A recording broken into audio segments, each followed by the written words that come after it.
Distinguished senators, distinguished members of the House of Representatives, honorable members of State House of Representatives,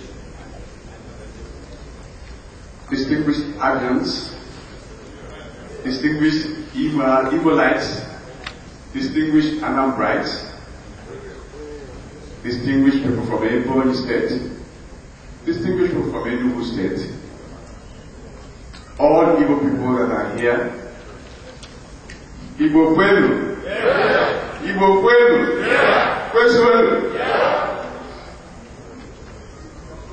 It gives me a great pleasure to be here to address you this evening. First and foremost is that I bring you warm greetings and regards from the wonderful people of our state, God's own state.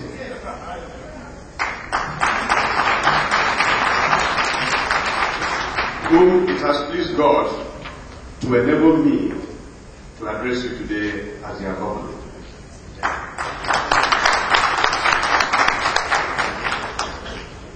You are all aware that we have just emerged from a transition process in Nigeria. There has been a change of government from the presidency to the governors. In Igbo land, which is our focal point, we have 5 brand new governors for the 5 states in the southeastern region. Another huge lesson in disguise is the divergent political parties that have produced governors in the southeast. We have a 2-to-1 equation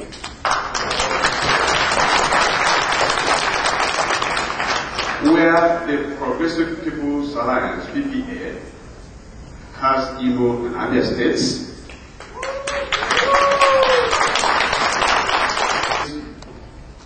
to do any other thing other than govern our states. We are not as yet aspiring to the presidency or any other position that will interfere with our immediate plans for the people of our state. I hope I'm speaking the minds of my brother governors. I brought up this issue because we are all aware that in the last dispensation, of the 5 governors of the Southeast, 4 of them were openly campaigning to be president. This explains the difficulty in promoting group interests when every member of the group has his own individual agenda. As God will have it today, we are all new governors devoid of any ambition other than service to our people.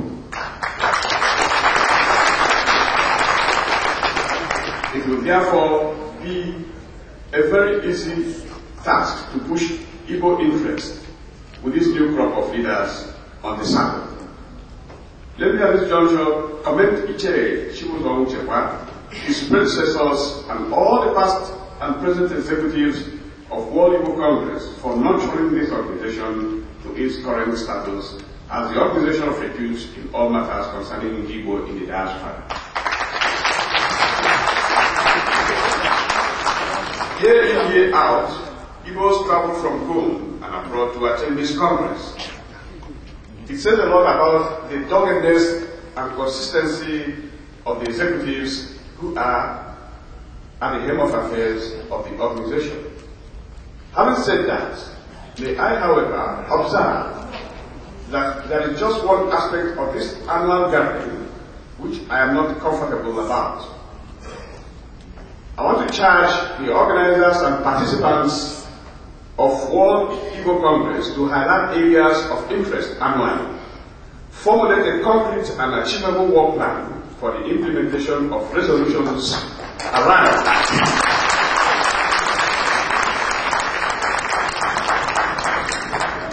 and set machineries in motion for follow-up on the implementation of the resolutions.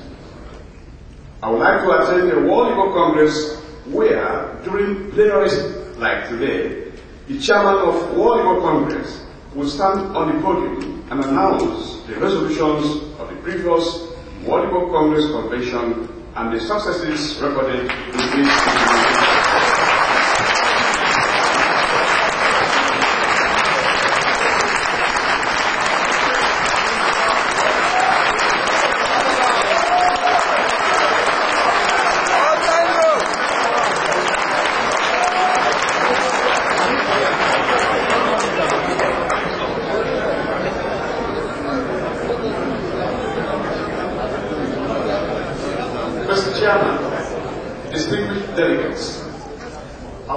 To this event being a May annual talk shop. There's no doubt that World Igbo Congress has come to stay.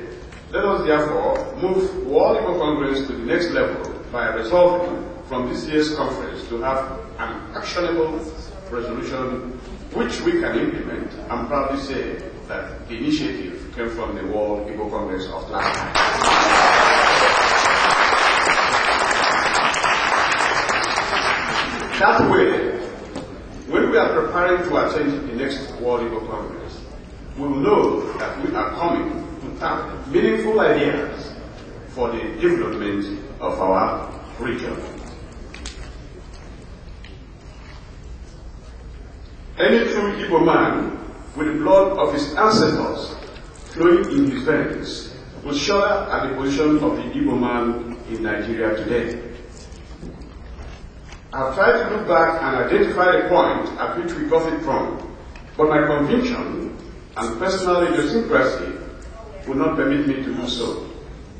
I know we are in a precarious position as Igbo, but as a personal policy, I do not believe in bemoaning my fate.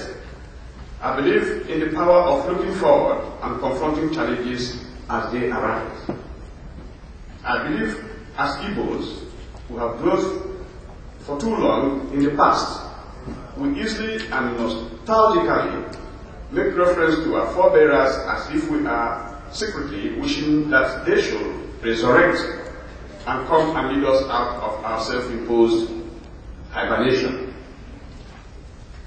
I do not believe that there is anything our heroes past did that we, as the present generation, cannot do. All it takes is for us to reawaken the giants within us. For how long are we going to squash on the couch and recount what Nnamdi Azikiwe did?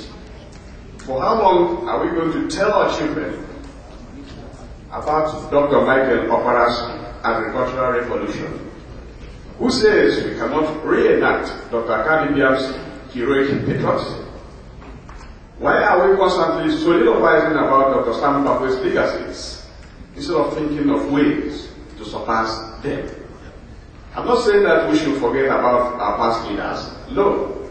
Let us give them their due respect and accord them their due honor. That done, let us then move forward and aim to put our own names on the map.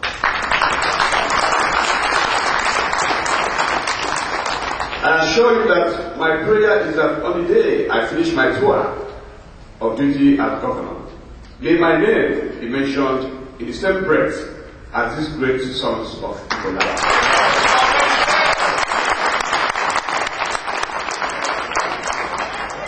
Who says the same God that created them with exceptional courage, bravery, selfishness, and nationalism has closed the production line for which they emerged?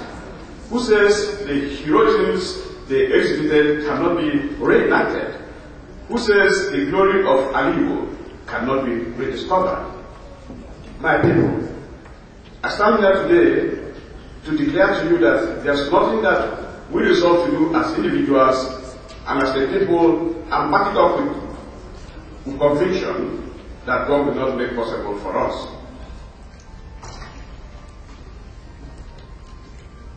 I, talking to you today, I am a practical testimony to the indomitability of the human spirit. My detractors said I will not run for governorship. I ran. They said I will be disqualified. I was not disqualified. They said my name will not appear on the ballot paper. It appeared. They said I will not win. I won very convincingly.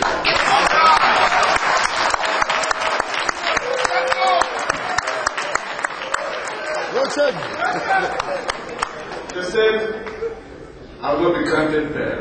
I was granted bail. The father said I will not be sworn in. I was sworn in. They went ahead and said I will not last 3 months. Now you can, somebody please calculate how long I've stayed on the side.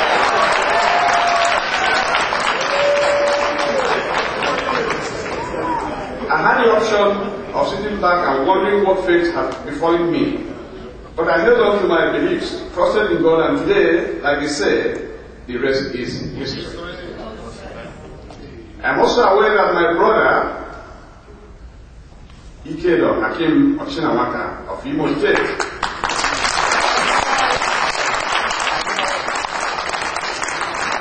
can also give his own testimony. The same goes with my other brother, Peter Obi of Anambra State. Yes, sir.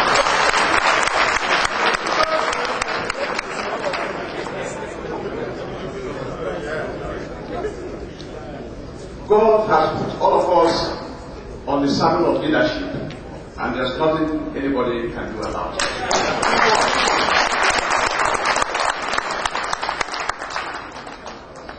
I stand here today to tell the people without fear of contradiction that you have a crop of leaders specially ordained and chosen by God. If the race was to be for the swift, none of us would have made it. If it was for the strong, we would have been knocked out. We are here only by the grace of God, and we believe that He will guide us as we strive to take our people to the next level.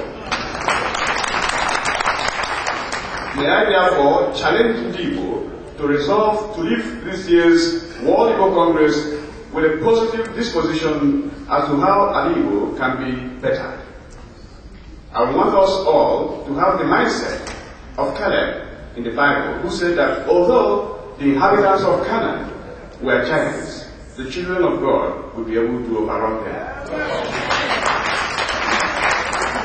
Today, I paraphrase and say that although the challenges before Ndigbo are gigantic, we are definitely able to overcome them.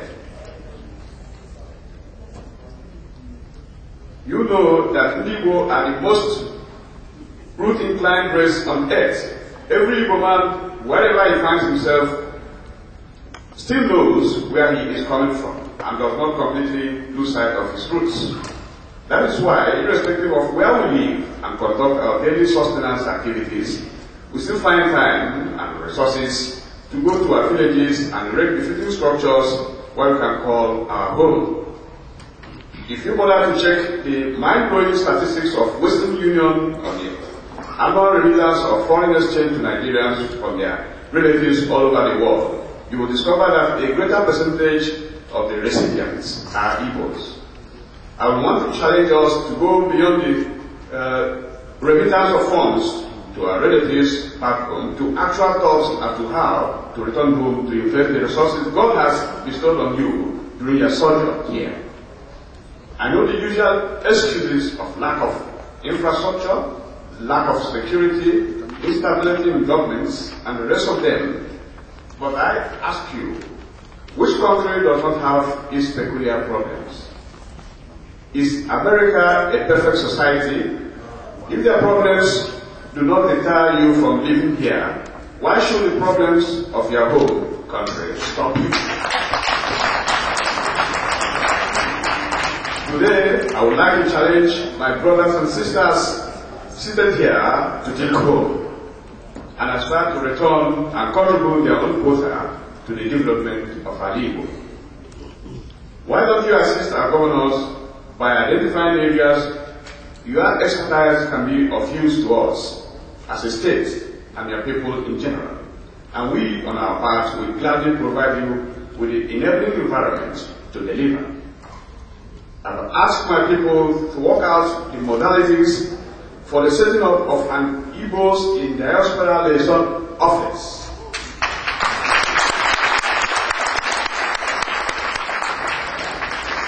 This office will be a fast-track center for liaison with any of our people who want to return home. Greater attention and manpower will be devoted to those who are coming with implementable developmental action plans who are desirous of partnering with our government. Our government is poised to lead the way in public-private partnership in all spheres of endeavor. We are currently in partnership with an American waste recycling firm from Arizona who have taken over refuse collection in Aba metropolis. They will in turn recycle them into organic manure and energy. A huge expanse of land was allocated to them in Obingwa, and they have set up shop with equipment and machinery needed for the project. The first batch of products from the project should be ready as I'm talking to you.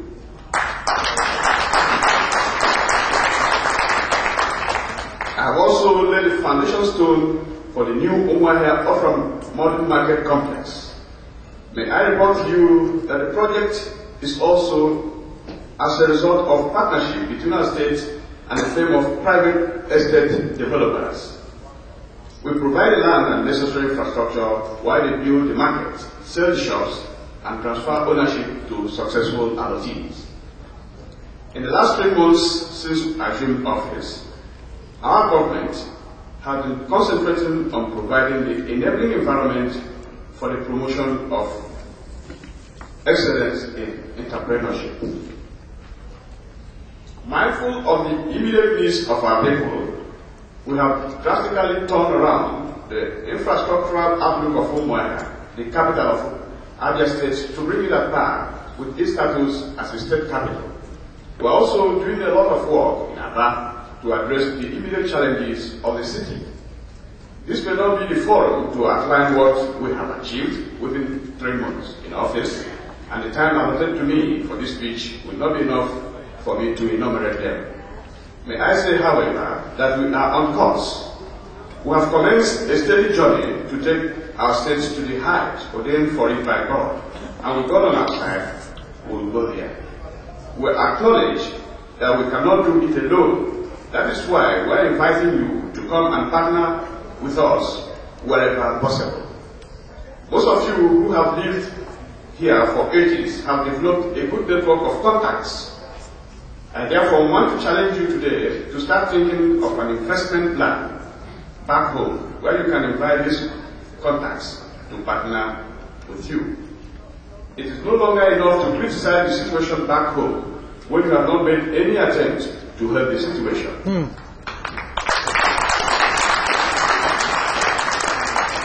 Government alone does not necessarily need to provide most of the things that you are used to here that are not available back home. You can on your own arrange for these things and replicate them at home. My brothers and sisters, distinguished delegates, the truth is, at some point, you will all return home. The mere fact that you are all congregating here at this World Igbo Congress annually shows that you think home. Why don't you then start thinking of what to do to make home a better place?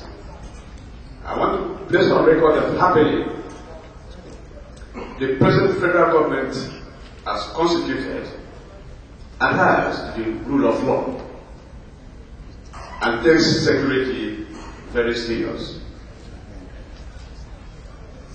This therefore creates a very good environment for investors like you or others to come and invest without fear of being married when you come here. We have begun consultations within ourselves on ways of resuscitating the Southeast Governors Forum. We'll come together as one body and place the interests of our Igbo in the front burner. Let us all resolve that this year's World Igbo Congress will be different from the others. It is the first World Igbo Congress post-2007 transition Nigeria, and the significance of the fact that it should not be lost on delegates and organizers. The theme, Kaidozi Alibo, is act. Let us therefore work out operational implementation modalities on how to dozie Alibo.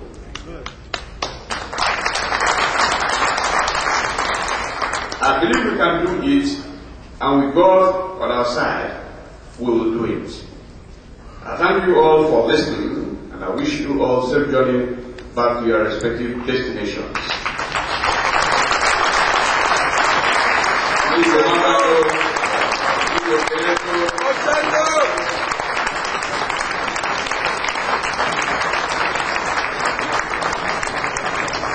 Please, another round of applause for His Excellency.